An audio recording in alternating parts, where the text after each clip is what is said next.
There's even stuff that is beyond vitamins and minerals, things like peptides. People might have heard of BPC 157 or other peptides, which are small protein molecules of less than 50 amino acids that have amazing functions in the human body. Peptide, short chains of amino acids linked by peptide bonds, biological polymers and oligomers, along with nucleic acids. A peptide with more than 15 amino acids is a protein.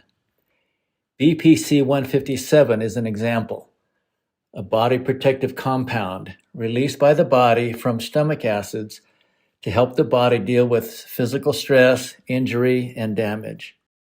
There's probably nutritional factors in blood, in liver, in heart, in testicles that we don't even know about. We don't even name them. They're definitely not in the USDA database, so they don't show up on Chronometer or any of these other health trackers. And that's, I think, the limitations of nutrition is people will start and say, I'm going to put my diet into MyFitnessPal or Chronometer. And they'll say, look, I'm getting all these things and I'm deficient in these things. But a lot of these apps don't even have vitamin K2 on them. Like the USDA doesn't even include vitamin K2, which we know, as an example, is a critical form of vitamin K. There's K1 and K2, and I'll just illustrate this. K1 is phyloquinone. K2 is a series of compounds called menaquinones, with MK4 being the most bioactive, probably.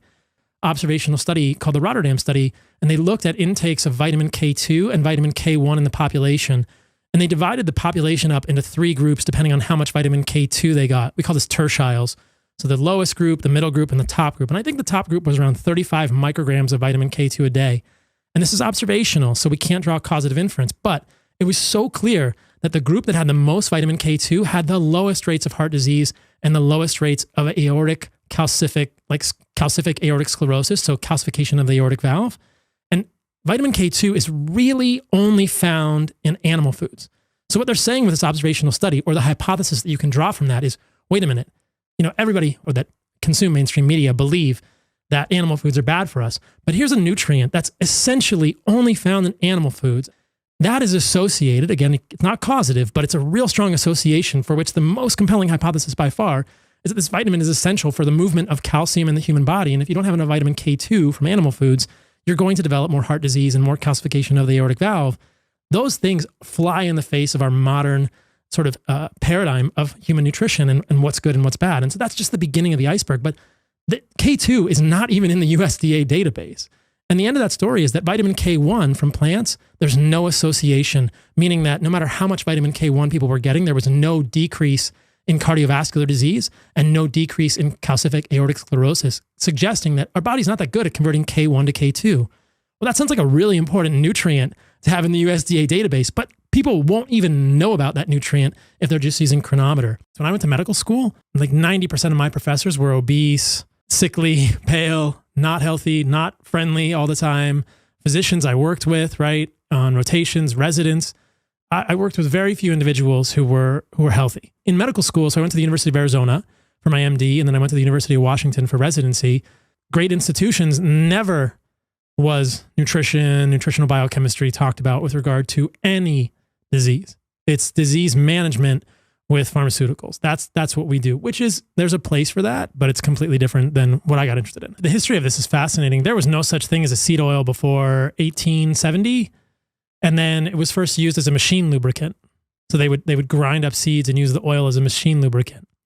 It wasn't really popularized for human consumption until 1910, 1911 with Crisco. They had this excess machine lubricant and they were thinking like, oh, let's use this for human consumption. This will be great. It doesn't spoil as well. It's cheaper. It's lighter. If you look at human health, and of course, 1910, 1900, 1870, 1890, not quite the same as we have now with medicine, but we had records, right? We pretty much knew what a heart attack was, and heart attacks were very rare. Diabetes, very rare. Obesity, very rare. There's photos from even 60 years ago, and we look at humans and they were much less fat than we are today. So there's a clear transition in the last 100 to 110 years. Seed oils really didn't exist before, let's just say late 1800s, and then introduced into the human supply chain early 1900s.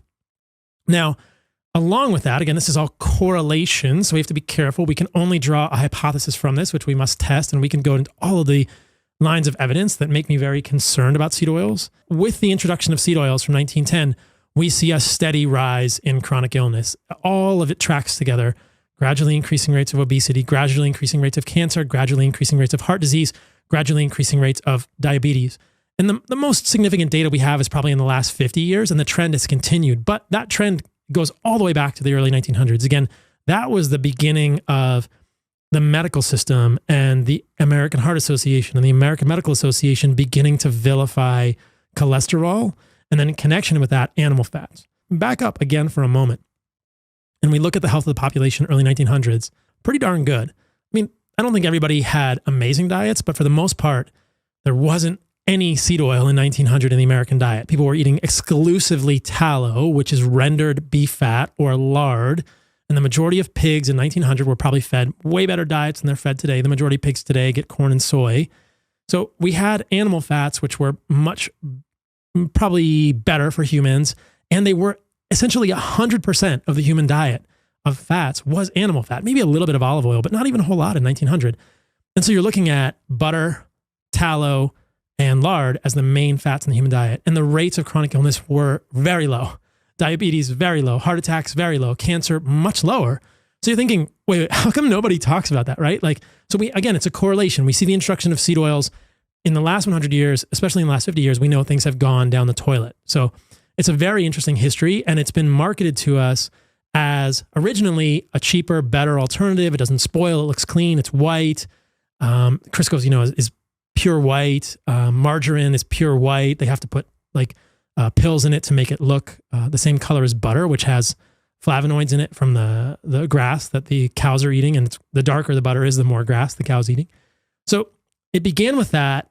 Again, it's a machine lubricant that got sold to humans as a food. This is really an important thing for me in this work, that I want to help people understand from a medical perspective, what are the real problems? People that want to get healthy in general, they feel so overwhelmed by health information. They think, oh, I should avoid processed sugar, and I should avoid wheat, and I should avoid gluten, and now I should avoid seed oils, but they're in everything. These are the things that I think are most problematic for humans. The first one is seed oil. Minimize the amount of linoleic acid in your diet, and you will do better. The second is processed sugar, and I think that that's in contradistinction to sugar that is found in fruit or honey that is raw and organic. I think fructose performs very differently in humans, whether it's in a food matrix or whether it's been processed out of the food matrix. So that's a whole nother rabbit hole we can go down. And the third one is probably gluten.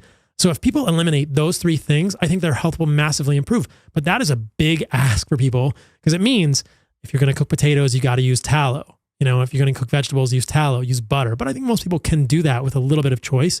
And you have to read the labels like you're doing. You have to avoid things like mayonnaise, which are definitely going to have seed oils. And the lower the linoleic acid is, the better. The flip side, I'll just mention briefly, and then we can go into it more in a second, is stearic acid. Again, that's an 18-carbon saturated fatty acid. All you need to know is that's in tallow. So if you do tallow, you're going to lower your linoleic acid. You're going to increase your stearic acid. Stearic acid's great. In human trials, they've done experiments where they made people vegan for 3 days. So they starved them of stearic acid. Stearic acid is yet another compound found only or exclusively or predominantly in animal foods that is essential for human physiology and optimal health, in my opinion, my strong belief. And so they made people vegan for 3 days, no stearic acid, and they look at their mitochondria, these little cellular powerhouses where all of this oxidative phosphorylation happens, where we actually take these macronutrients, where we take these carbohydrates and these protein molecules, and we run them through, we run electrons from them through the electron transport chain, and we get energy out of this ATP pump that spins in the inner mitochondrial membrane, et cetera, et cetera. Mitochondria, the powerhouse in the cell where oxidative phosphorylation happens. Enzymes used to oxidize macronutrient molecules in the electron transport chain. 2, produce ATP, adenosine triphosphate, which provides energy for cell functioning, including burning body fat. So you can look at the mitochondria of people who have no stearic acid, and they basically turn off. They stop burning fat. Mitochondria can also burn fat in a process called beta oxidation. And so all that stops when you don't have stearic acid. But then you give them back stearic acid. They give them, I think, a big dose of stearic acid, like 30 grams of stearic acid in a milkshake. And you start to see all of this fat burning turn back on for people, and the mitochondria fuse. You can see it in the study. The study's in one of the Nature journals, a very preeminent journal. I think that weight loss for people could be distilled down to this simple idea that if you lower linoleic acid as much as possible and you increase stearic acid, I'm so certain you're going to lose weight. You're going to lose weight because your mitochondria are going to turn on in your cells. You're going to start burning fat, and this linoleic acid and all these problematic things associated with it will be minimized. That's the formula: lower linoleic acid, more stearic acid.